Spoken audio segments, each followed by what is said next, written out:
তোমরা সবাই কেমন আছো? আশা করি তোমরা সবাই ভালো আছো। এই ভিডিওতে ষষ্ঠ শ্রেণী ইংরেজি বিষয়ের ষান্মাসিক সামষ্টিক মূল্যায়নের প্রশ্ন নিয়ে আলোচনা করবো। যারা চ্যানেলটি সাবস্ক্রাইব করে রাখো, তোমাদের অনেক উপকারে আসবে।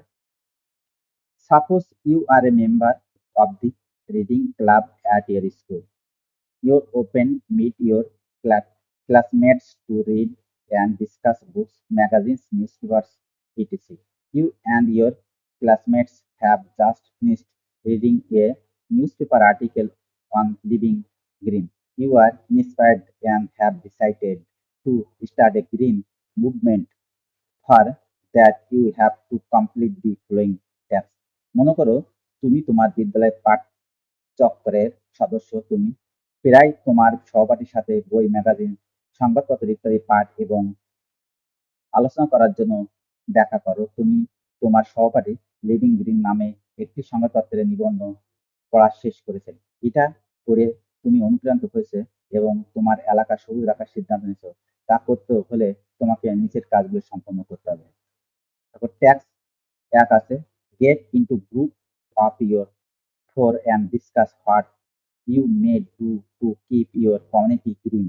Note down the main point of your discussion.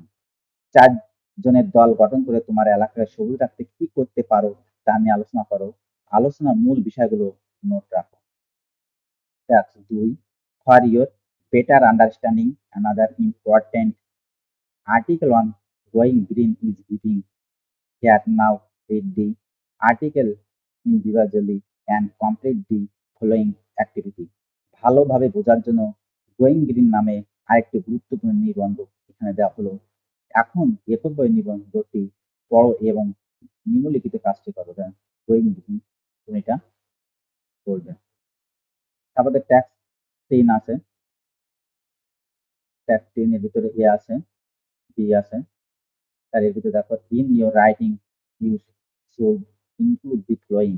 তোমার লেখা নিম্নলিখিত শর্তগুলো অন্তর্ভুক্ত করো। তারপর দেখো ট্যাক্স ৪ আছে, ট্যাক্স ৪ এর ভিতরে এ আছে দেখো, বি আছে। সি দেখো এখানে right at least 5 sentences complaining how the theme of poem kindness relates to the concept of living green. Use no less than 5 adjectives in your sentence. Kindness কবিতাটির মূল ভাব লিভিং গ্রিন এর ধারণার সাথে কিভাবে সম্পৃক্ত তা ব্যাখ্যা করে কমপক্ষে ৫টি বাক্য লেখো। তোমার লেখার কমপক্ষে ৫টি অ্যাডজেক্টিভ ব্যবহার করো।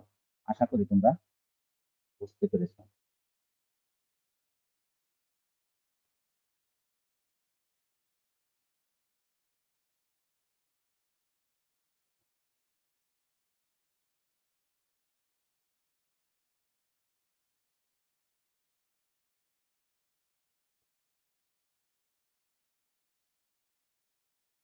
তাহলে আজ এই পর্যন্ত। Thank you everyone.